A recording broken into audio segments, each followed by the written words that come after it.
Est-ce que consultation nationale, il y a un monde qui faire reculer les rebelles, il y a un monde qui récupérer Goma na Bukavu ainsi que la localité Mosusu. Est-ce que consultation, il y a un monde qui tient à Kimia entre la RDC et le Rwanda? Est-ce que si quand union sacrée, n'a souligné, sacrée de la nation échouée, au bas dit que l'union nationale est anguilles sacrée et qu'il faut réussir? Je ne pense pas. Ça voudrait tout simplement dire que Tshisekedi n'a pas stratégie naïe. Na radar politique naïe, le terme dialogue ne figure pas.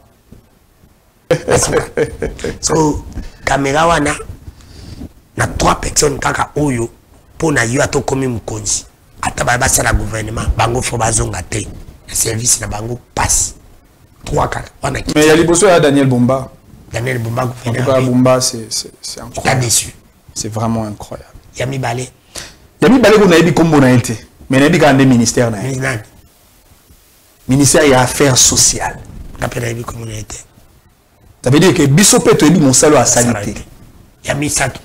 Ministère ya genre et famille. Inani. Tu es bien pété, tu es bien mis ça na été. Accès au mot kasuka. Na robakisa ministre et emploi. Tout le monde n'est pas emploi à sanité, il est bien pété. Victime. Mon amboka maniti la question directe, réponse directe. Que avant tout bandana consultation, il fallait tout bandana dialogue. Mais oui, avant tout bandana consultation, il s'engage tout bandana dialogue. Mon amboka maniti tu l'as dit, l'émission Lobana yo nzambata la kanaba ange, qui se dit a échoué. Té, union sacrée de Penza échoué. Mais union sacrée qui se dit des chefs de l'union sacrée. Tu sais qu'il n'est pas échoué. Il n'est pas échoué. Comme maître de pensée, maître de la vision, l'acteur principal, l'émetteur des idées, Tshisekedi a échoué. Tshisekedi a échoué. On lobby awa ke biso population toza ko subir na biso kaka ba dictat ya bato baza ko. Non mais effectivement parce que population a ko décidé ta. So ya ipona biso abati ka biso to kota Kigali. Tozana posa ya expérience de Colamer Mende comme un ancien rebelle. Tozana posa Maël ya Mbusa Nyamwisi comme un ancien rebelle. Il y a Jean-Pierre Bemba comme un ancien rebelle. Ba pesa ba tact, ba stratégie, ba stratagème, ba idée, ba proposition pour que permettre Namboka o ezali ya biso nyonso tolonga monguna. Mais na o etali levier politique. Ici on parle du dialogue. Alors sur le plan de dialogue, on va échanger avec la personnalité politique qu'on appelle Nanga et non comme personnalité militaire. Et à ce stade-là, et c'est Nanga a ça la preuve il y a patriotisme. A ça la preuve il y a grandeur d'esprit. Maman va décorer Sengo Yakoiba été Bozali ebele na banda kuna bino partout na babigo na bino pour la émission na bino lobana yo cette émission qui est souvent présentée par votre humble serviteur Ndeko Danou Kifula le seul et l'unique journaliste oyo Nzambe alanda kana ba anji na ye ndito fandi Nzambe na ba anji na ye ba fandi bazali kotala mwana na bango oya ila kabango ba information ya République Mokati du Congo mboka ya Fati Beton mboka ya mwana ya papa Kisekedi mboka oyo za dirigé na opposition mboka o population mubimba babandeki kokanisa mukolo parti politique wana koza pouvoir bango ba se retrouver est-ce que lelo on peut se poser la question il dépend ça na pouvoir peuple congolais à se retrouver tout ezali famille Kisekedi ndé se retrouver ana mutuna ngana akutuna nakutuna na baka mboka ozana nkita mboka ozana batamayele ezana batamakasi ezana jama ezana kuvu ezana nyonso mais mboka wana ezana difficulté ya kobonga problème ya Congo ezala ke pa banani ya ngana za koloba mikolo na bina Congo okukuta bato balobaka anglais bazali français chinois wallon tout même latin bazali bato balobaka ba langue ba pays mususu bazali et batamayele bazali te parce que l'intelligence est conditionnée dans résultat. Quand on est intelligent, on vous place quelque part, donner les résultats. Botangi, ba docteur, mais pourquoi vous avez une capacité? Il y a ça résultat. Pourquoi vous avez une confusion dans le bac qui bâtit ma cala na chassé? Batikili pa mutakala na zakana raison. Batu babinga ka batu musuba miyibi alors que bango moko. so bituni salaire ya zwaka na poste ya sali na tawo ya sali na musala komi na mbongo wana ndenge nini ayibi to ayibite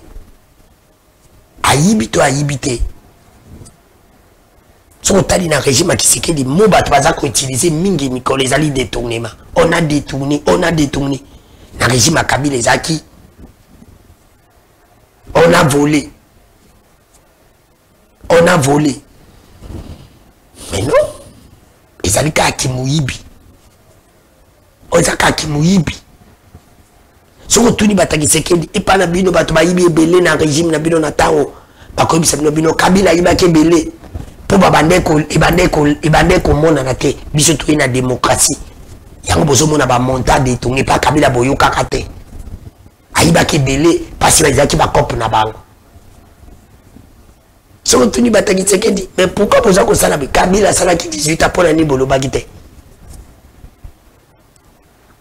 bino bolingi kaka na 6 ans tosala boye non elle bokendeki boyaki pa peuple a voté bino boyebaki ke mandat na bino eza 5 ans une fois renouvelable c'est pour te dire que na motu na yo oza na 10 ans joueur ayibi obeta bale si entraîna continue na 10 minutes avant fin ya match akosala la différence na 10 minutes wana eza réalité nana alobi dano alobi boko tokende koyebisa mama na cuisine akanga région ndeko dano abandi yebisa papa na chambre bima na salon bana botika makelele olanda journaliste onzamba alandaka na baange soki ngai na silisi émission opesi bana télécommande batia novelas po apres ngai eloko mosu ezalaka te merci na bachaîne partenaire na biso nyonso so bandirect à Kinshasa bosaboni na chaîne na biso ya YouTube ndeko dano TV bokozwa mpe biso na bachaîne partenaire na biso mosusu oyo tolekaka lelo nakoyamba nani nakoyamba mwana mboka Manix Yenda comme je vous avais promis bomonaki naye nde toza na plateau tokobetana masolo mava nazwa ye toza kokende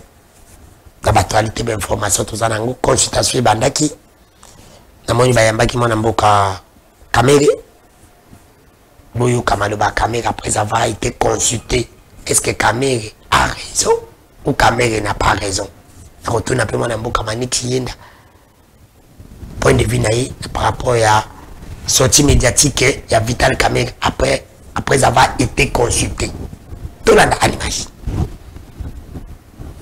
ami M23 vers la patrie et déposer les armes pour qu'ensemble on reconstruise la République démocratique du Congo et qu'on dise au Rwanda on ne va pas vous déplacer là-bas et à l'Ouganda nous sommes des voisins, on va les demeurer jusqu'à la fin du monde et il vaut mieux vivre en bonne entente qu'être des protagonistes chaque jour.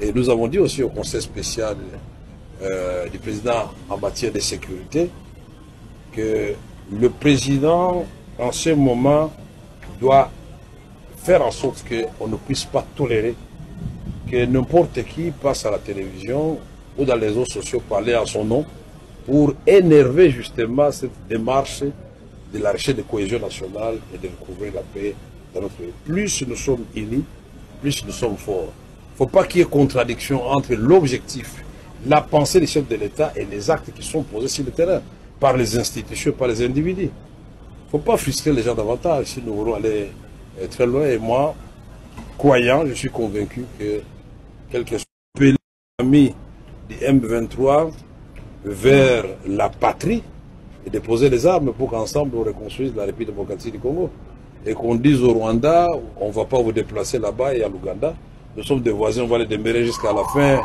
du monde et il vaut mieux vivre en bonne entente qu'être des protagonistes chaque jour.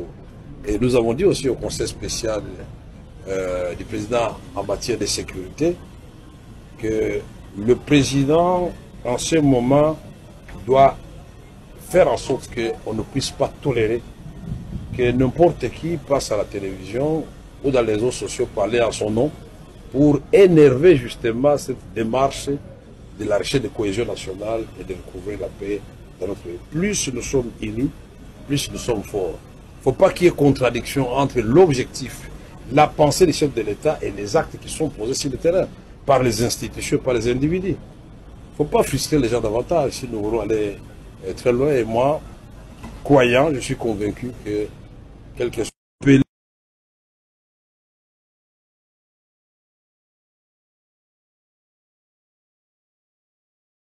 pas frustrer les gens davantage.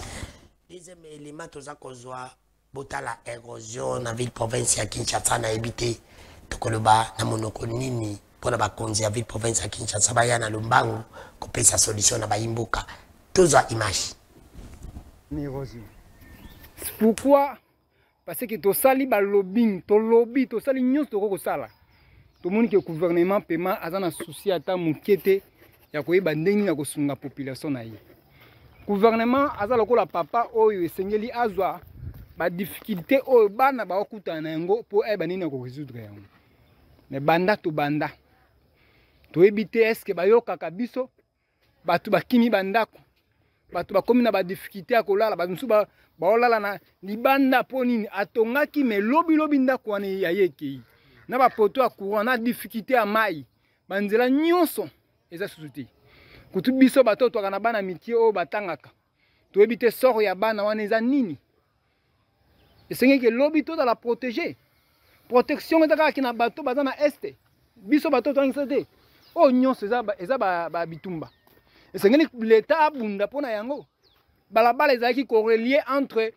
Makengo ezo correlier Makengo ya ngamu na Makengo ya koto donc to kabwana to koma kwa ba voisin ce n'est pas bien ce qui bonga ki mboka ngwe kabwana boya boka bola parce que oh érosion sali pe e kaboli biso donc voisin nga ya ngamu faut kuta na ye na musika ce n'est pas bien donc l'été sengeli ayaka pona ko soutenir population na ye tant on a difficulté auto za nango o eza difficulté sengi kino l'état mapo atia maboko po o ezoko beba eza bandaku ya bato muto atongi ndaku na pasi lobi akoma ke ndaku wana ekei difficulté kei akomi na pasi ya makasi soro na eza nini akomi kozanga na sika ya kolala akomi kozanga na sika ya kovanda est-ce que muto wana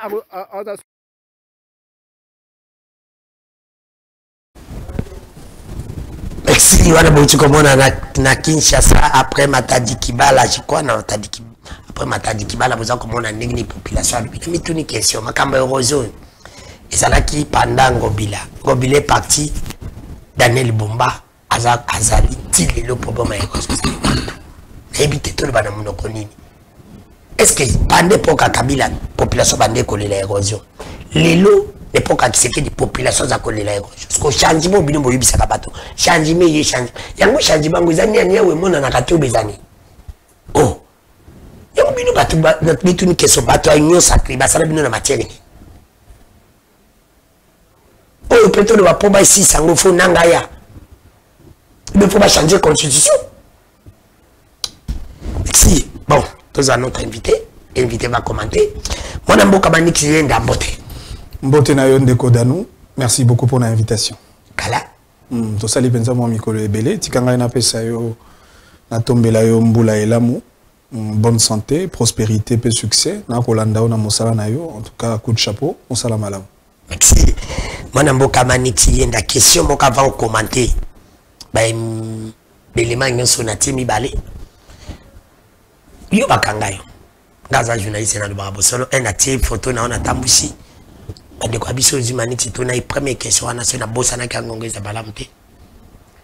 Daniel Safa uta ina prison ojo motambola lobi ba nda olia biente ki pala moto pina yamba ki lobi ba zolia biente na tangi ekuto na kombona mais bio le cas lobi ke na année ba to ba koma ekolia bien est-ce que vraiment faut que la prison na biso quand des aki n'époque à Kabila quand des années époque à Kisekedi change bezate.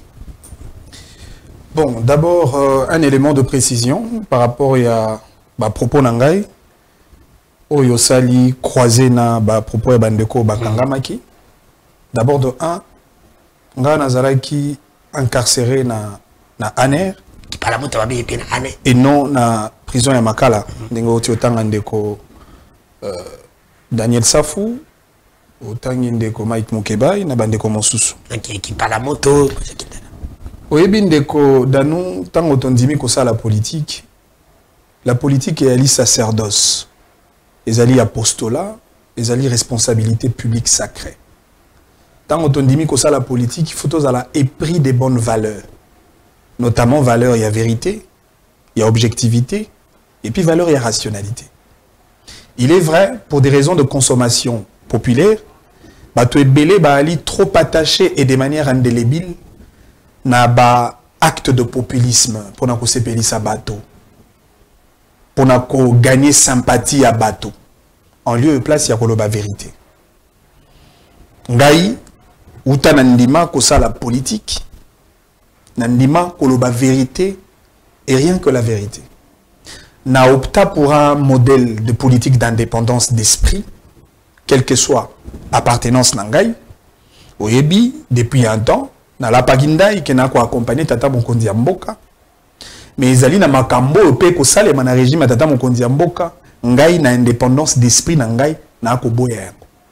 Na telemina ki likambo ya changement ya constitution. Na telemina ki yango parce que na ali indépendant d'esprit et na ali convaincu na ba valeur politique oyo ezali ko guider ngai en tant qu'acteur. Pona kozonga na likambo ya détention na nga na ANER.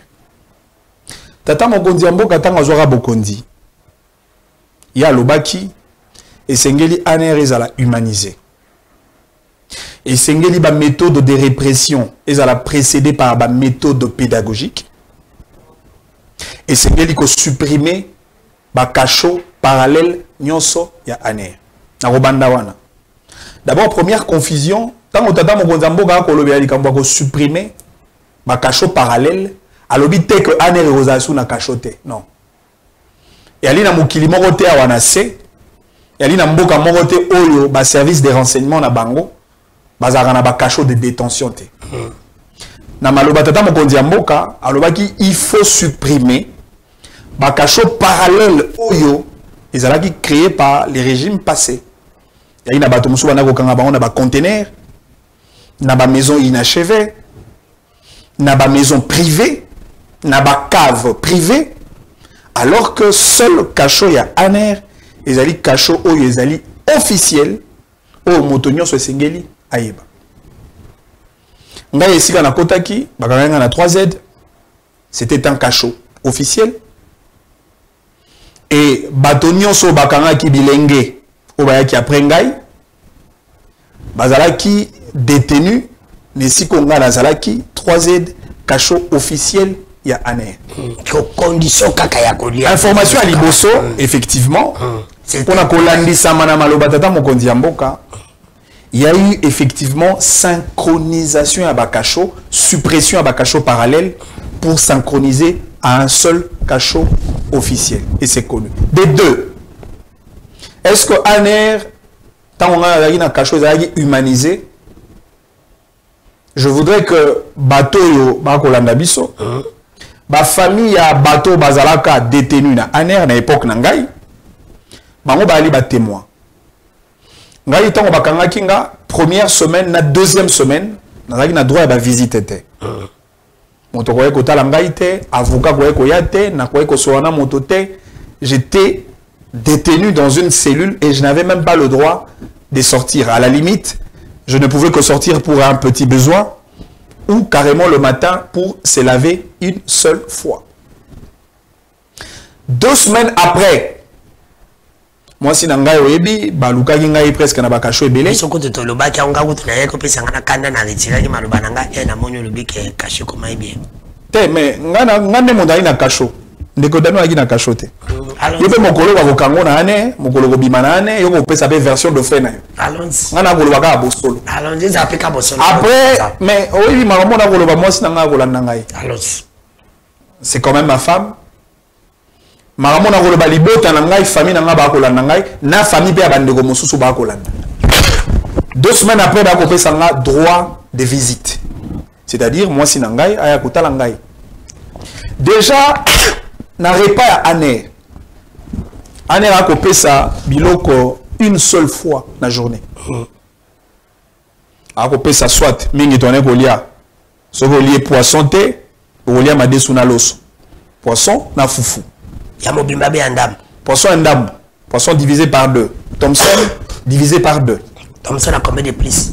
Et voilà, on a habité. Je ne sais pas mesurer 7 ou 10 ou 13 plus. On a habité. Mais avec moi, morceau à poisson, na moi soupe, na moi téni à foufou, bouli yango, et ben on coupe ça très généralement à partir de 15h, 16h. Combien de boules? Boule moko, mais quand même c'était une quantité acceptable. Surtout pour l'estomac nangai. Et puis na tongo, ben on coupe ça na motonyo so lipa moko. na kati ya cellule chef ya cellule yene bana ko kende kozwa mapa na mwa ndambo ya sucre akaboli ba na ba détenu nyonso ba na kati. Alors tant ba ko pesa ngai droit à visite effectivement na tika yi kolia biloko ya aner parce que pour ngai ezaki penza na ba condition mo ya malamu te. Et aussi pour des raisons de besoin sécuritaire et c'est nga kinalia biloko mulonga ni ngai abandaki komemela ngai abandaki komemela ngai biloko ba tchena ba bol et puis na papa oyo abandaki kolambela biso le cuisinier azalaki na mwa congélateur moko pembeni po otia biloko na o visiteur na memeli yo il faut fouta $10 $10 pour bâtir le biloko na kati. La kati ya congélateur. On a pendant combien de temps pour biloko bi? Ils allaient pendant je pense un mois. Après un mois au renouvelé. Au renouvelé $10. Molonga ni nanga fouti bango anga kuna yebakite. Et puis ba géolé ba signaler nga que oui madame na ya fouté la ki $10 pour bâtir la biloko na kati. Ce qui occupe ça voler biloko na o sengi ba eli biloko na o lié et c'est comme ça que ça se passe. Anako memelanga même ba paquet ba jus et etc. Bana otia pe kuna na kati. Na otia kuna na kati. $10. Car na kati ya $10 wana. Et puis ezali na service moko médical minimum. Monganga moko ayaka wana de 8h à 17h. Ce qui fait que ceux qui m'ont azu moi malaise, topé moi fièvre, bah soins médicaux ezalaki rendus par les services ya année. Mais pour un cas grave, parce que j'ai assisté à 2 reprises, Batomi balé, na cellule moko motomora suffokaki, étouffement ezalaki makasi, et puis ça crise. Pour de cas graves, Aner azali na hôpital na Bandal pour na bato bayebi, bakozwa moto accompagné na agent Aner, na la police, na PEM, bakena na hôpital, bazui baswa na yesoka abiki, bazongise na kati ya cellule. Donc, on a la monarchie. Ils allaient ba condition wana. Mais pour na bateau balobaki par exemple que na aner ba sodomise à bateau. En tout cas ngai na évité réalité na bango. Moi je n'ai jamais été sodomisé. Ba condition na monarchie une question directe réponse directe ezaki malamu bezaki inhumé. Non mais papa, motonio so azali na kati ya cachot. Akolo bateka ina condition malamu. Et si ko ba privé de liberté. Et si qu'on a na droit à se déplacer, et si qu'on a na droit à avocat, et si qu'on a un dossier na on est à évoluer, et si qu'on a même à ta plaignant na yote, et ça dit si qu'on a na kimiate. Merci. Mon amboka Manix nous avons rapidement na émission Nabiso, tout ça que la consultation, vous êtes des réunions sacrées, vous soutenez pas les réunions sacrées, mais vous soutenez Tata Mokonjikolo. Nous tout nos questions, na suka kanga yango se na bossa non répondre. Aux alaka na union sacrée na opposition na pouvoir soutenir qui c'est qui dit obimi, ou une opposition. Après aux zongi qu'on soutenir qui c'est qui dit mutuna nanga ya suke kozala. Na nyoke aux soutenir qui c'est qui do tiki aux zongi li ni no échangeaki et pour ça qui yo banda. Ozongela suki sekeli au peuple pas moni nanda ko kesaba ko lobango na suka émission ni la dernière question de l'émission.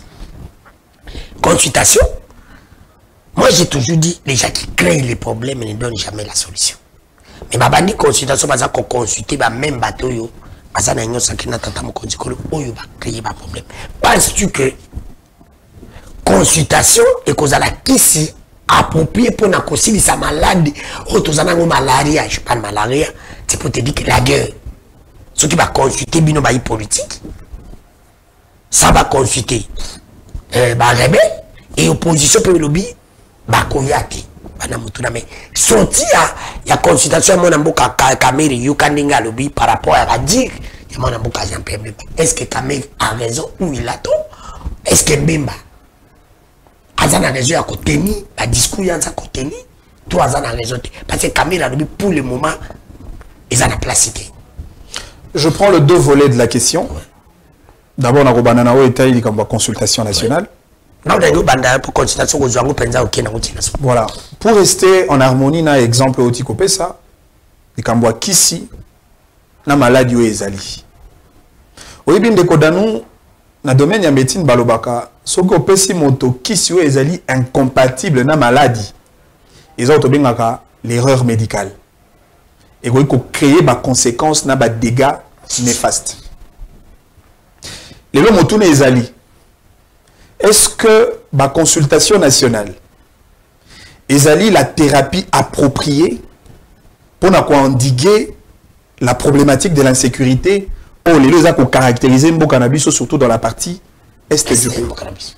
Est-ce que consultation nationale, il y a un moment qu'on faire reculer les rebelles, il y a un moment qu'on récupérer Goma, Bukavu ainsi que la localité Mosusu? Est-ce que consultation, il y a un moment qu'on tient à Kimia entre la RDC et le Rwanda? On est à Limituna. Mais il y a bandi que les Camboya consultation nationale, encore que Tobo Sanate yali consultation 2.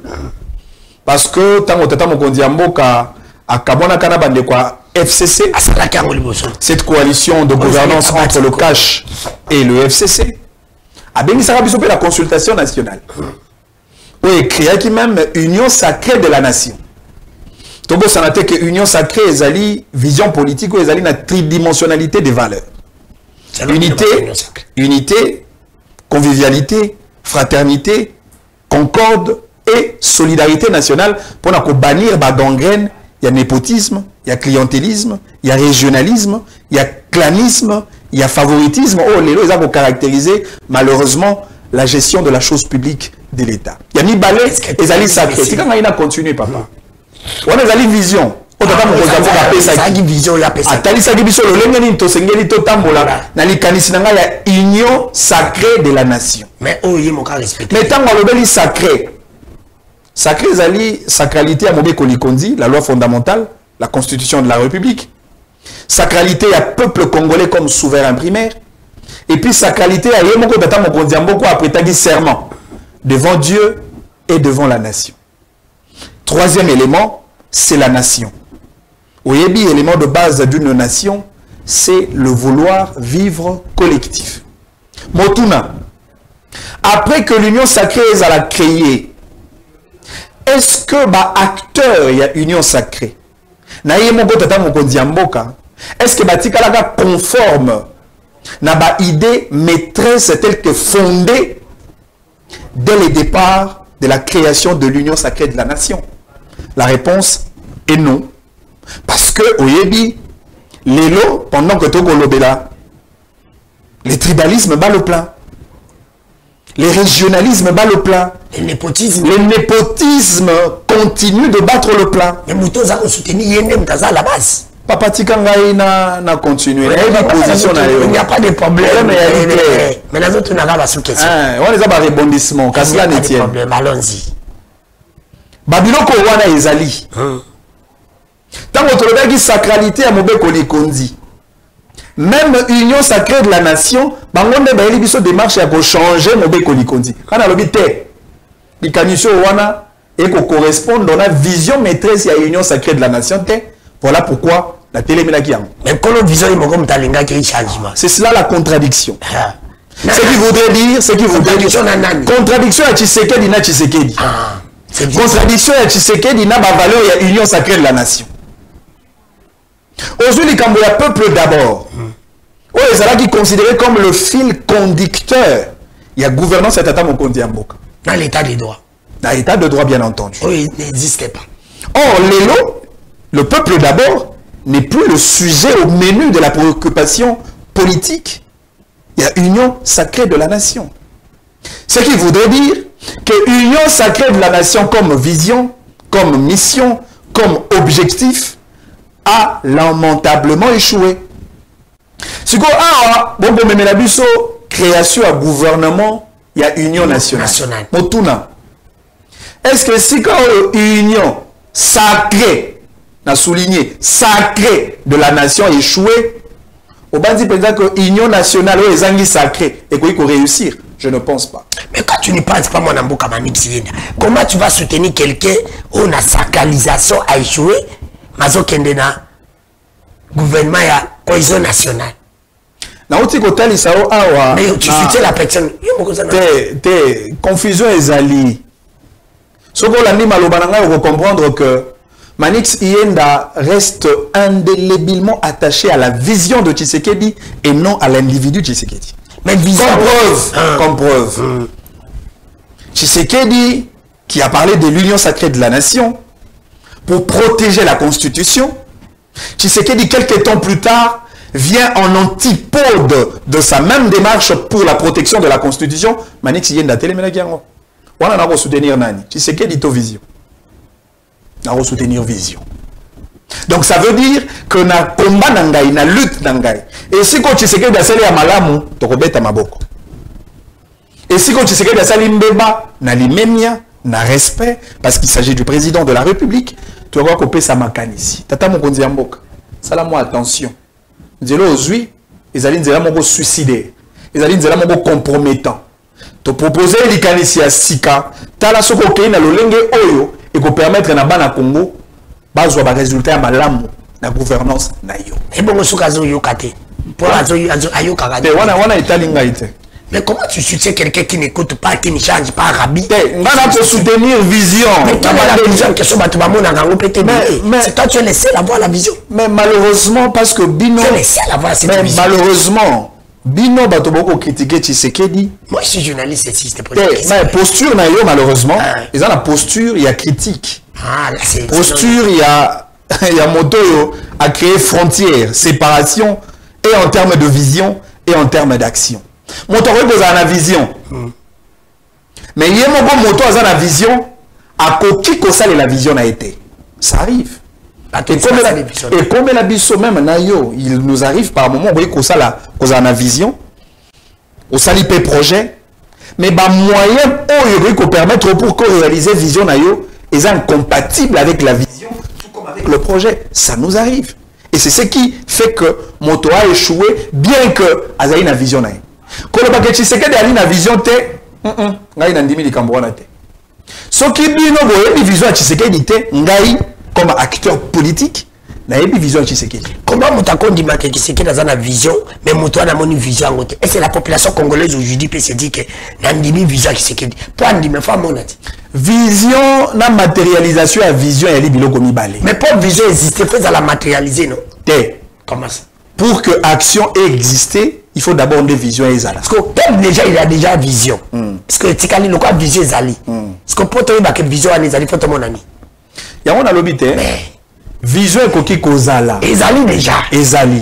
Mais yonde au départ on va que vision ezali. Voilà c'est l'obité. Oui parce que ngai kaka nena le solo na bomona vie. On a na zomo na ngote. Tika ngas ko natali sa vision ezakini. Tshisekedi tonga kota kimboka. Atali biso 4 paradigmes de gestion. Mais tika non mais yonde me minga na mama vision. Tika to lobela ngo on peut pas aller ça la objet et émission. Il y a pas un problème. Parce que donc lobela union sacrée de la nation. OK, les amis ta union sacrée. Alors bela kitena mu ta union sacrée. Na mo to vision. Qui c'est qui dit? Vision à tata mokonzi ya mboka. Encore que union sacrée ya sous vision te et commis plateforme politique où ils allaient na charte manix yenda atika la ko signer charte wana te. Tata mokonzi ya mboka lobaki il faut une bonne gouvernance. Vous avez essentiellement axé sur l'évier et la lutte contre la corruption, le détournement, gabegie financière, fraude, la concussion et tout le reste. Ce qui explique la raison d'être et la réactivation. Il y a inspection générale de finances pour que à ça la contrôle financier au-delà du contrôle politique relayé par le Parlement et le contrôle juridictionnel relayé par la Cour de comptes et les autres juridictions. Compartiment Anibale, à l'objet, il faut qu'on crée un modèle de développement économique endogène. C'est-à-dire, augmenter la capacité de productivité économique Nabiso, et même dans la balance commerciale qui existe, les valeurs de l'importation de biens naba exportation, et c'est ce qu'on doit produire pour que tous à même, il y a qu'on exporter les produits Nabiso pour que l'économie Nabiso est à l'économie déficitaire. Il y a une vision. Modèle de l'économie, du développement économique endogène. Et donc, on a mis ça tout. Alors, il faut la création d'une société solidaire, axée essentiellement sur les valeurs de solidarité, fraternité, convivialité, concorde et unité nationale. Dans le quota émission. Et puis, il y a mis ça tout à l'objet, l'homme. Et c'est une moto.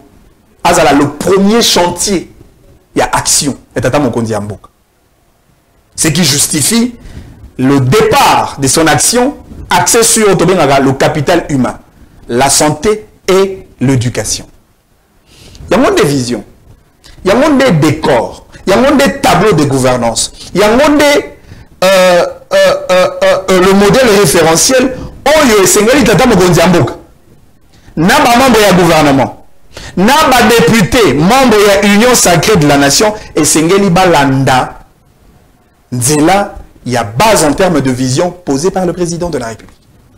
Malheureusement, na lobi yango, bandeko ya Union sacrée de la nation, ba keili banda ya ba bazo bango moko ba posaki. Ce qui justifie l'échec.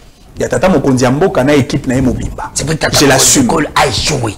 Mais c'est le régime qui a échoué d'ailleurs. Et Tata Mokonzi Mboka a échoué. Comment tu veux soutenir quelqu'un qui a échoué? Mais nako bandela makambo plusieurs fois. Nako soutenir mototé, nako soutenir vision. Mais vision on peut les a matérialisé.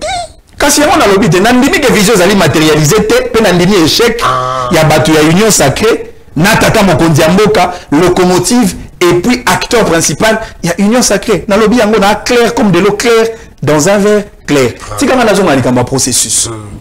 Disons, il y a consultation. Mais comment Union sacrée va échouer? Mais parce que Bango est indépendant d'esprit. Ils ne sont pas honnêtes. Mais justement, parce que Bango Bali a déjà allé, flatteur. Bato ba ko kosa Tata Mokonzi Mboka. Parce que bato wa biso so Tata Mokonzi Mboka consulter ngai na boy ko pesa li kanisia ko changer mobeko li kondité. Tu sais pas si consulter non? Mais ceux qui ba benga ngai na oza la consulter. Et ceux qui peuvent la consulter, nous allons la canisi.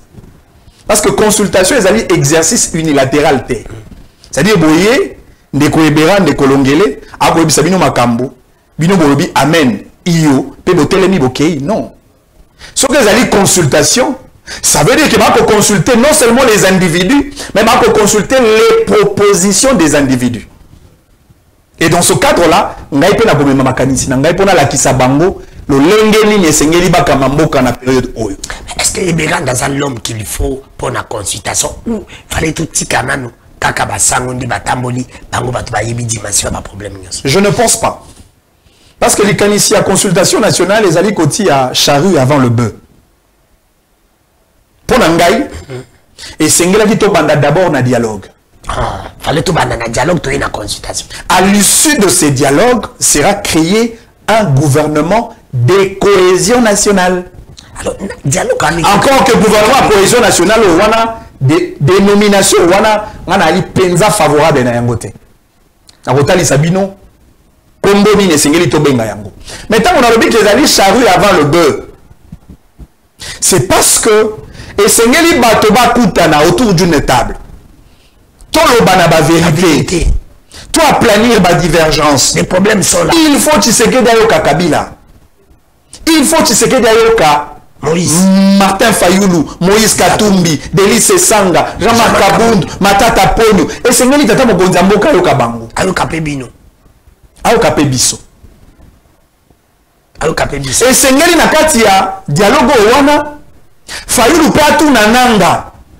Ozaki mandoki pona nini? Te. Kozaku no mandoki te. Obimisa ki Tshisekedi pona nini? Oyiba ki pouvoir nanga pona nini? C'est vrai que nanga iba peut pouvoir Fayoulou. Mais nanga ndalo ba que Tshisekedi azaki élu te. Mais il faut nous avoir deuxième. Donc logiquement, mon toit Azagi élu, c'était Martin Fayoulou. Et monsieur Président, une malédiction, tous les apôtres, puis c'est qu'il y a eu pouvoir à Mouningate. Non mais c'est qu'il y a un dialogue, on a la vérité, l'Obama. On a mis tout bela. Nanga pe sengela mi tout bela. Asa la mea culpa. Kabila pas mi tout bela, Kabila pe aloba. Qui c'est qu'il pas mi tout bela. Qui c'est qu'il peut aloba. Et c'est à l'issue de ces chocs d'idées que sortira les valeurs communes. Ma valeur, il y a convivialité, il y a fraternité nationale. Pour que ensemble, nous créions l'unité nationale. Et c'est alors né le gouvernement. Mais c'est que en réalité, le gouvernement, le gouvernement, il y a union nationale terre. C'est un gouvernement. C'est un gouvernement de guerre, un gouvernement de crise. Parce que nature, il y a dialogue au côté là. En réalité, et c'est que la nature beaucoup plus politique. Et pardon, beaucoup plus militaire. Même si certaines questions politiques seront abordées, mais il faut beaucoup plus lever les options militaires pour bouter dehors l'ennemi qui s'installe. Parce que le Rwanda, comme l'agresseur du Congo, a l'ennemi commun. na ya bato oyo bazali na kati ya majorité, na kati ya opposition, na bato bazali na kati ya société civile. Na kati ya dialogue wana, tokozala na posa pe expérience ya Denis Esanga comme un ancien rebelle. Tokozala na posa ya expérience ya Ndeko Lambert Mende comme un ancien rebelle. Tokozala na posa ya Mayele ya Mbusa Nyamwisi comme un ancien rebelle. Ya Jean-Pierre Bemba comme un ancien rebelle. Ba pesa ba tact, ba stratégie, ba stratagème, ba idée, ba proposition pour que permettre na mboka o ezali ya biso nyonso tolonga monguna. Après les options politiques, il recommence au second degré. Donc, gouvernement autoco créé et c'est la gouvernement de guerre, topé gouvernement de crise. Et puis, dans le gouvernement, on a proposé taille, il y a gouvernement, et c'est la CAC 26 ministres de la Pamba. Représenté par 26 provinces. En raison de 26 provinces de la République pour que réellement tout le monde ait une unité nationale. Mais ce que nous disons, mais ce qui est dialogue kango bananga baye to ce gouvernement pour n'habitude parce que il n'a pris la guerre au Bunda suite parce que M23 to sanga na bango. Nanga ngala ko mona ba casquette mibale. Casquette politique na casquette militaire. Parce que AFC topé M23 ezali ba structure politico-militaire. Sur le plan politique, tokoli solo nananga na cadre ya dialogue na otiko lobela. Oh d'ailleurs ezali moko ya ba traditionnalisme politique congolais en mboka na biso utako banda conférence nationale souveraine. C'est notre culture d'arbre à palabre ya kosolola pour que tu trouver solution soki likama ezali. Dans ce cadre-là, Nanga peut discuter avec Tshisekedi. Mais AFC comme groupe militaire, en réalité, les règlements de conflit entre la RDC et les groupes militaires dépendent du processus à Nairobi. Et dans ce cadre-là, le seul cadre pour négocier avec le groupe rebelle reste le cadre idéal qu'on appelle les processus à Nairobi. C'est comme on a beaucoup j'étais très bien compris, na habité population pas à Kolanda Bisso va comprendre. Consultation au Iberandazo Sala. Logique elle est simple, la logique est pas dans le kabouti na ngone lokomoto pe de na biso tainiti. Non mais cette consultation elle est consultation unilatérale. Bota la même bateau ba la ronde. C'est pratiquement ba ténor il y a union sacrée de la nation. Comment l'union sacrée de la nation peut consulter l'union sacrée de la nation pour quel résultat? Parce qu'opposition, en réalité, la seule possibilité à légitimer opposition, il faut opposition et zala. Parce que ça la contre-courant. Pourquoi opposition Zoboya? Pourquoi opposition Zoboya? Mais opposition Zoboya parce que solo lui n'a au départ. Et c'est que solo la vérité. La proposition sous la médiation. Il y a prélat et église catholique, les CC, bango bazala comme la ligne médiane et biso baï politique. Tout le banaba vérité. Mais na souka tout le ba boni to sengeli ko sala pour que to soit solution na li kama les olibiso contre le Rwanda. Mais pour moi Tata Bokonzekolo dans tout ça, est-ce que lui ne connaît pas ou il n'y a pas de collaborateurs? Comment il dit ça?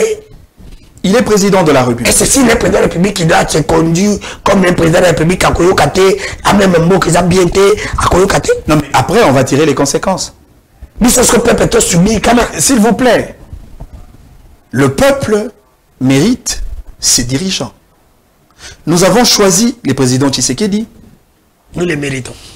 Et nous le méritons parce que c'est le président que nous avions élu. Et le président de la République doit être responsable de tous les actes qu'il pose dans le cadre de son pouvoir. Et pour ça, il va tirer les conséquences. C'est plus simple que ça. Ce qui a eu option à Mabé, décision à Mabé, il va tirer les conséquences. Mais c'est que tu as dit. Ce qui a eu option à Malamou, on verra les conséquences. Mais ce que tu as dit ici, c'est pour dire que si à respecter du fait qu'il y a dit la consultation, on a un dialogue, c'est pour te dire qu'il a respecté, on n'entend rien là-dessus. Non mais le fait que le président Tshisekedi a inversé la stratégie, ça voudrait tout simplement dire que Tshisekedi n'a pas stratégie naïe. Na radar politique naïe, le terme dialogue ne figure pas. Mais consultateur est dans l'échec. Sans dialogue. Si Tshisekedi ne prévoit pas les dialogues, la question, comment il attend résoudre le problème de l'insécurité à l'est du pays.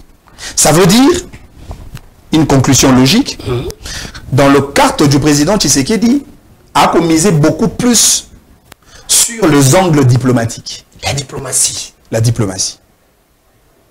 Parce qu'il a dit que maman elle est kamondé zaliwana. Pas sûr que la diplomatie peut nous sauver maintenant. Non, mais effectivement. Ça peut nous sauver. Hein? La diplomatie peut nous sauver. Quelle manière? Non, mais si la diplomatie aboutit à la cessation des feux, à la cessation des hostilités, ce qui diplomatie est pessibiso retrait. Il y a un groupe rebelle qui s'installer dans Goma na Bukavu. Ce qui diplomatie est pessibiso retrait. Il y a un élément rwandais, ce serait des résultats escomptés. Mais seulement cela ne suffit pas. Parce que dans l'Obaka, une paix obtenue par la voie d'une négociation est une paix temporaire. Mais une paix obtenue par la victoire de l'armée congolaise, c'est une paix durable. En réalité, Sengeli Tata Mokonzi Mboka a gagné temps en optant pour les stratégies diplomatiques, mais pendant qu'on a gagné temps sur le plan diplomatique, et Sengeli a organisé armée naïe. Parce que salut à peuple congolais, la meilleure manière de sauvegarder l'intégrité territoriale et assurer intangibilité à la frontière Nabiso et pour ça les macaques par la voie de l'efficacité de l'armée congolaise. Sinon, tu reçois Kimia, mais vous avez Kimia attend au Molaïté, lobby, même groupe rebelle, pour créer la même insécurité et on va faire du surplace. Pas sûr que connaît n'a pas accepté, retirer à Longwa. Ça a un côté dans gouvernement, ça va bien sur Moutamba PC comme Awa Bapob, Fundi et comme la diplomatie va payer, la diplomatie dit non, nanga tu laisses cesse et à zone ici où il faut, même si on va faire la diplomatie, on sera obligé de parler avec Nanga pour à limbisa, to limbisa yépé à comme un Congolais comme un Ghana yo akoya ko vivre pas donc ça peut biloko na l'état. Toi li na levier ni balai. Premier levier. Levier diplomatique. Deuxième levier, c'est le levier politique. Dans le levier diplomatique, on parle de la négociation. On négocie avec le groupe rebelle dans le cadre, il y a processus, il y a Luanda. Pardon, il y a Nairobi. On négocie avec le Rwanda dans le cadre, il y a processus, il y a Luanda, où on a considéré comme les cadres classiques des règlements de conflit. Maintenant, Italie, levier politique, ici on parle du dialogue. Alors sur le plan de dialogue, on va échanger avec la personnalité politique qu'on appelle Nanga et non comme personnalité militaire. Et à ce stade-là, et c'est Nanga a ça la preuve, il y a patriotisme. A ça la preuve, il y a grandeur d'esprit. Au-delà des clivages, au-delà de la ségrégation politique Nabiso, au-delà de l'intérêt partisan de tout un chacun, de considérer la patrie comme les dénominateurs communs de nous tous. C'est alors que Nanga peut discuter avec Tshisekedi.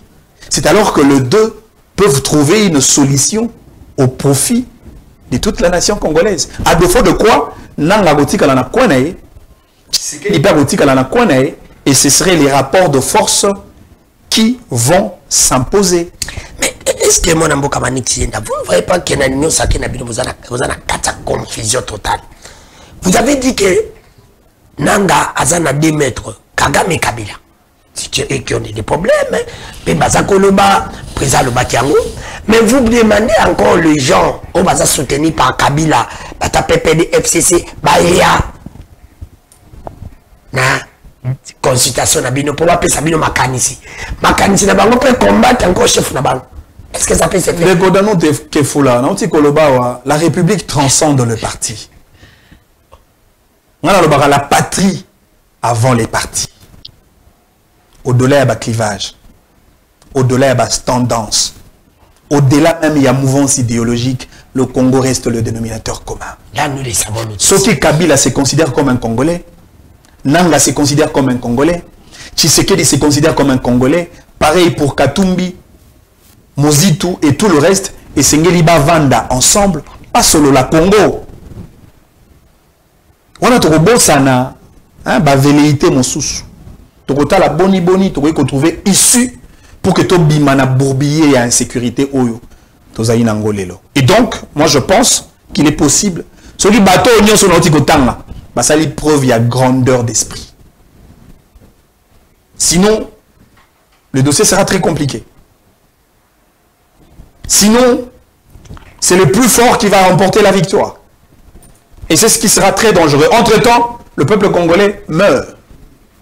Batobako Koufa. Donc on perdre même certains patrimoines. Tala lelo État et aéroport, il y a Goma. C'est l'un des biens publics de l'État que nous avions perdu. Économie en Mboka lelo en berne parce que les pays est caractérisé par une période la plus difficile, allais-je dire, il y a insécurité. Mais pourquoi depuis que longtemps vous n'avez pas pu négocier? Eh bien, tu na Bunagana, les premier ministre intérieur et affaires étrangères, ils sont prêts maintenant à négocier avec les groupes rebelles, même comme M23, vraiment, pourquoi vous êtes là qui battent Bakoufa, vous êtes là qui t'ont payé des bilans comme une bataille sacrée? Pourquoi Bino? Non mais, papa, Manik, ça a une signature, hein? Tant qu'on va réunir la prise de décision et ça les marques. Comment on a soutenu Makambo? On a soutenu la vision à Malamou. Ce qui est action et l'andisami Nandela la vision à Malamou, on a condamné. Bangonde va rejoindre la décision. En réalité, la responsabilité incombe aux décideurs et non à nous autres, les citoyens passifs. Nous devons subir la décision à Bakondi. Ce qui va conduire la décision à Malamou, c'est nous qui allons en pâtir. Ils sont des victimes. Mon ambo Kamaniti, une question directe, réponse directe. Que avant tout bandana consultation, il fallait tout bandana dialogue. Mais oui, avant tout bandana consultation, il fallait tout bandana dialogue. Mon ambo Kamaniti, tu l'as dit, l'émission Lobana yo Nzambata la Kanaba Ange, qui se dit a échoué. Union sacrée ne dépend pas échoué. Mais union sacrée, qui se dit des chefs, il y a union sacrée. Qui se dit pas échoué. Il peut échouer. Comme maître de pensée, maître de la vision, l'acteur principal, l'émetteur des idées, qui se dit a échoué. Qui se dit a échoué. On le dit, awa ke biso population tous a qu'on subit na biso kaka, pas dictat, y a pas tout pas dire. Non mais effectivement parce que population a co-décidé ta. So y a pour na biso abati comme surtout kota Kigali. On le dit que la population congolaise a qu'on mérité dirigeant ou la zana inet qui se quitte. On a pensé sur la population congolaise a mérité ba dirigeant là-bas. On a une population très émotive. On a une population très large. La population congolaise n'a pas de rigueur, n'a pas de ténacité. La population congolaise n'est pas assez exigeante vis-à-vis des dirigeants. La population congolaise n'exerce même pas son contrôle citoyen. La population congolaise est très passive. Elle est très tolérante. Elle est très faible. Malheureusement. Tokoki qu'on s'attende de l'autre côté la consultation oyo soki basango batu basali yango te soki pe opposition et quantité et kozala nango na itombate. Mais effectivement parce qu'il faut discuter na ba protagoniste. Il faut qu'on discute na bato ba ko sala objet. Il y a dichotomie d'idées et d'actions. Les amis n'ont pas besoin de se retrouver autour d'une table. On ne peut pas chercher à négocier les amis. Les amis restent amis parce qu'ils voient les choses de la même manière. Basangi Sarande, amis, ennemi, pour que tu trouves solution. Ce que l'opposition est alité, nanga soka yete, ce qui bosolo ina kabila te, ce qui bosolo ina katumbi te. Solution en autre besoin n'engeni. De s'attendre de l'autre côté. On a s'attendre parce que n'a un espoir, n'a un élikia. Na bandi penza que ceux qui ba politiciens bâtir ba ego na bango pembeni. Et ça ba ya opposition. ezaba il y a pouvoir to rejoindre solution pe Congo ko kende liboso. Mais tika na 6 à 30 secondes. Ezela na ko na suka. Tenenga na lo balika bo format même. Il y a gouvernement, il y a union nationale. Non, là il y a format à 26. Mais na baki si pe. Ce que le gouvernement vous a créé. Na ko senga ke ba ministre ya gouvernement wana pas à la payer pas à droit na salaire te. Ba ko vivre ndeni. À la limite, vous avez un droit, il y a prime de guerre pour un gouvernement de guerre. Et c'est même montant par le foot à Bango, et c'est le même montant par le foot à général ou à Zali front. Pour toi, on attend la guerre. Et en plus, projet sur le développement de la période de Oyo, où vous allez endossé par le gouvernement de guerre, et c'est que canaliser dans la structure spécialisée. Par exemple, les fonds sur les liés à l'agriculture, na élevage, na tourisme ou encore quoi que ce soit, et c'est qu'ils allaient orienter vers le service national. Ils allaient service paramilitaire. Merci. On a mon camarade qui est dans la proposition na yoto comme qui na suka to qui na ribi qui na biso, to ça na ribi qui na biso mi balé. Et on dit aussi sa émission. Il y a les bosses à Kambote, Mbote, tapé sa kabato, baza ko sala malam pour encourager bango. Baza ko sala mabe. Pour notre équipe, c'est bon que vous savez, ça m'a dit, l'exemple est engagé, ça n'engage que moi, je peux pas tout faire. On a pessimboté na général Kasongo Kabuki, na za convaincu au salam malam. Na pessimboté na Gila Lingiti, na za convaincu au salam malam. Na pessimboté na gouverneur na province à Maindo, mais cause que Bani les bons, na za convaincu au salam malam, c'est nga. Na pessimboté na papa, Léon a za directeur à identification na année pour na passeport, na Kendego kuna, bravo na moni ça va. Na pessimboté na ministre du tourisme Didier Pambia depuis na yoka suspenda DG Ansele ya IDPS dans la déclaration de Soana na mona nanga c'est monsieur très effacé au salam malam pena pesimbote na papi Matezelo président ya Congo ya Nzambe provincial ya Congo central na moni na unité na Congo central na moni ponanga na moni que ça va azo salam malam na Levi Mbota na yambaye na émission ndio zana ça fait 12 ans l'émission n'a pas passé sur les podiums de la CCTV. Je le connaissais comme un homme honnête, calme. Et dans le but, dans sa vie provinciale, il va faire des députés, mais il y a la Kinshasa, la salité. Pardon, on a la vérité. C'est que vous, na batu ba usama salama benga na sengi ba ngola bango. Ya li boso, déjà snel, le signe da usama salama B, ya mi balé gouverneur la ville. Ya mi centre ministre ya infrastructure Alexis Kizaro, ya mi na succès na pas Mutamba. Parce qu'on a la sengi na yo, bateau yo mona kana ino sacré, vous a convaincu. Baza ko sala musala malam, ko tangira ngata sengi. Bon, d'habitude, naninga penza ko sala exercice au mingite, ya ko mission. T'es na comprendre. Et donc je suis soumis à l'exigence, il y a rubrique qui a. Vous avez un peu libre à mutu. Et ça soldat, et ça député, tu es convaincu. Moi personnellement, je salue mon salaire général Kabouik, service national, de manière impeccable, avec des résultats palpables. Je salue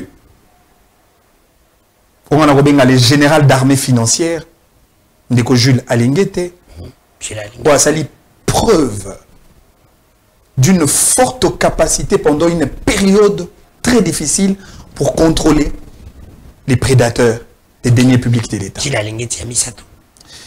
Na Pesimbote, na Maman Wagner, Wazali ministre des Affaires étrangères, Ali Penza Mwasi Makasi, à la Kisi Makasi nae pendant une période aussi cruciale.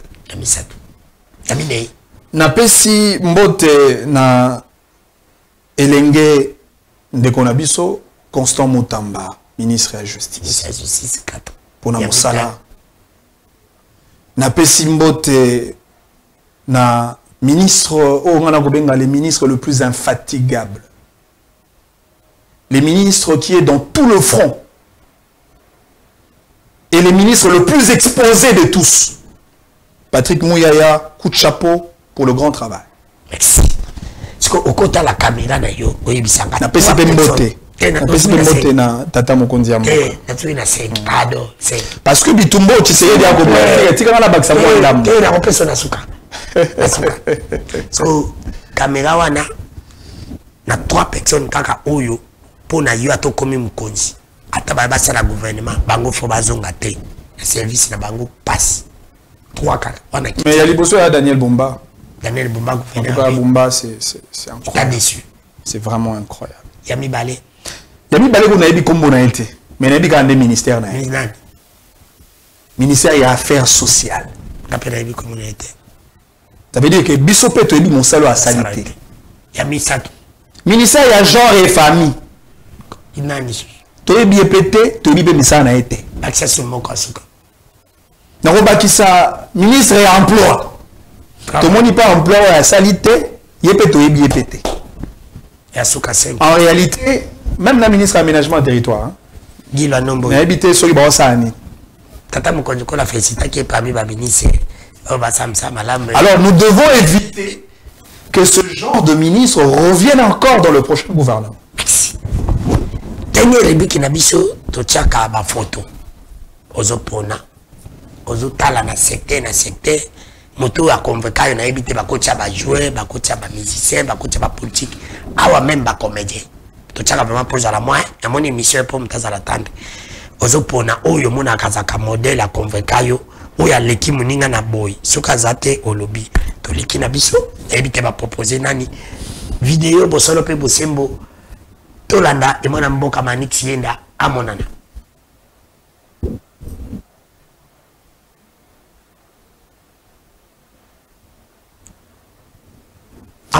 les deux journalistes wana bazaba komi baba komi ba analyse politique bolikaka na blango omona bango kati omona bango baza ko analyser nani au santaka que tu tires aussi quand même quelque chose moi mayeli pana.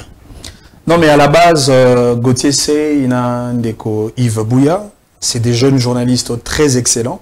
Faba monana amonana Bazali Lelo parmi on a mon corps s'il vous plaît s'il vous plaît on s'est justifié tu s'est justifié pour le banani bango ba non mais ngana ko préférer bango nyoso mibale parce que bali ba jeune brillant ba ko réfléchir malamu ba ko sa na bango malamu et Lelo la République a ko tirer mingi en termes de désinformation mais aussi en termes de contrôle citoyen parce que bango ne ba ko exiger redevabilité ezala pour que bato bako kamambo ka ba rendre le compte au peuple. Merci.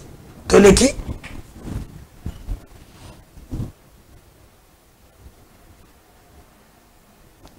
Toleka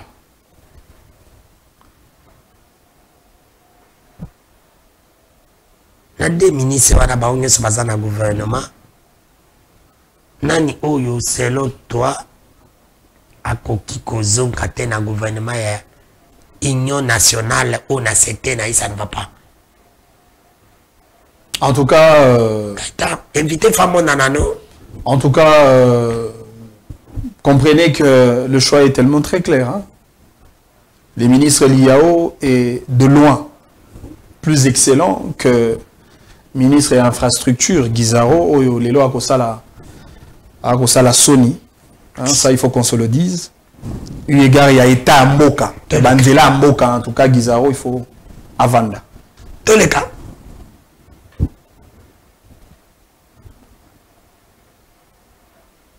Pour Nayo, na bangu Bali, Oyo, Akaza Batobola, wana Dudu Fwamba.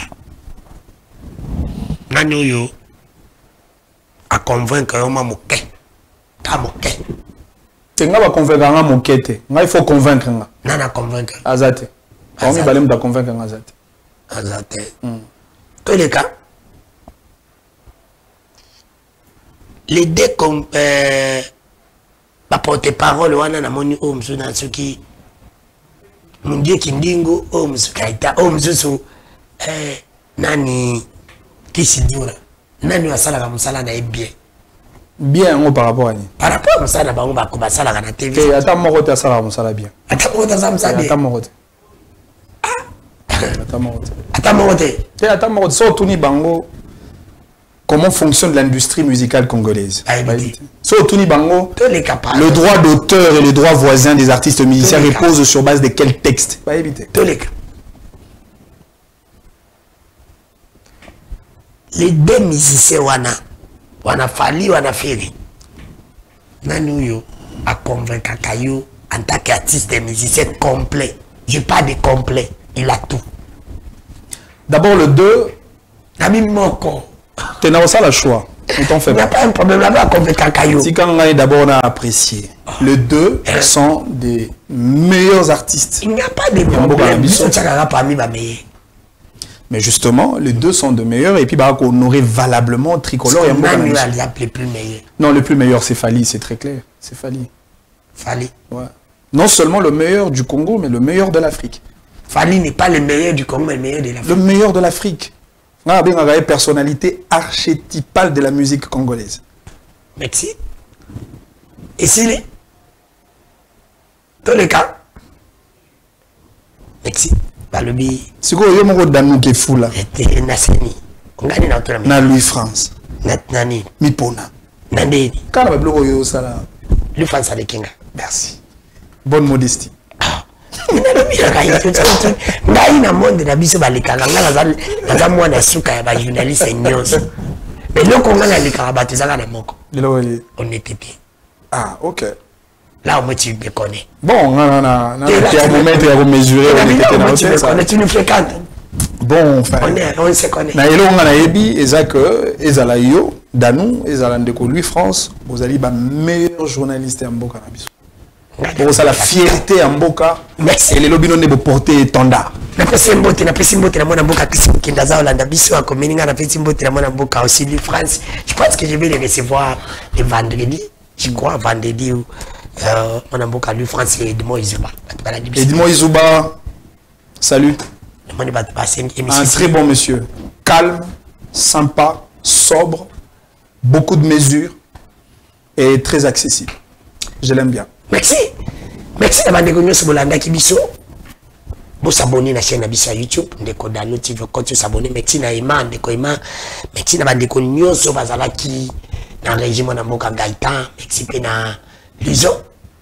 Bandeko balandi biso na mikila bapaya bo s'abonner massivement na chaîne na biso bo liker les seuls moyens oyo boko aider Ndeko Danou bolinga na mingi na yebi bo s'abonner na chaîne na biso na ba chaîne partenaire na biso na Kinshasa rediffuser monsieur Zakana de 7h30 na ba chaîne monsieur Sikala RE le kaka na ibarate eza yango wana ekozamala. Merci aussi na mwana Mboka Pité Tiani.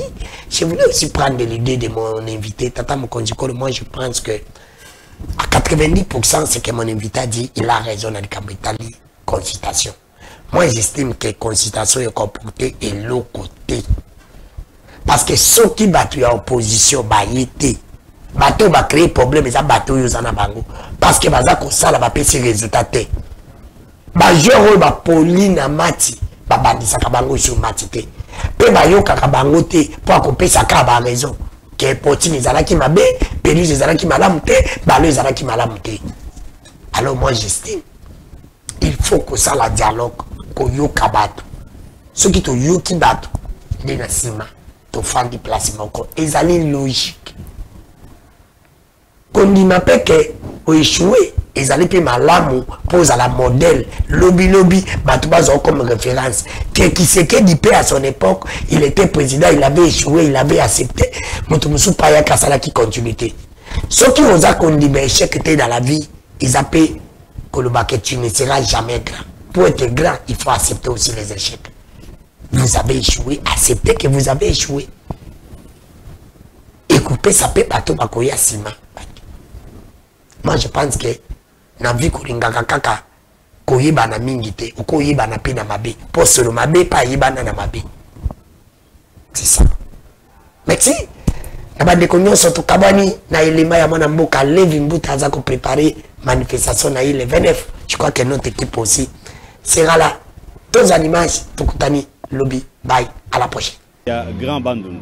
Tout ça précisément na province ya Kwango, na ville ya Kenge, pour na Oyo etalaki campagne congolais tellement na Grand Bandundu elongo na première ministre na biso chef du gouvernement Maman Judith Suminwa apesi message ya kitoko liboso ya une foule innombrable batu tellement ébélé une forte mobilisation ya ba habitants nyonso ya province ya Kwango. Assemblée provinciale ya Kinshasa ezalaki valablement représentée na ngai président pe loko na mesani kotambola ngai mokote na tambola ki lisusu lelo elongo na ba honorable mibale élu ya ville province ya Kinshasa mais originaire ya Grabandundu, honorable Maope, honorable Nyangi Olivier. Mama première ministre asengi na ba jeune bakota na armée pour que tolonga bitumba oba imposer biso.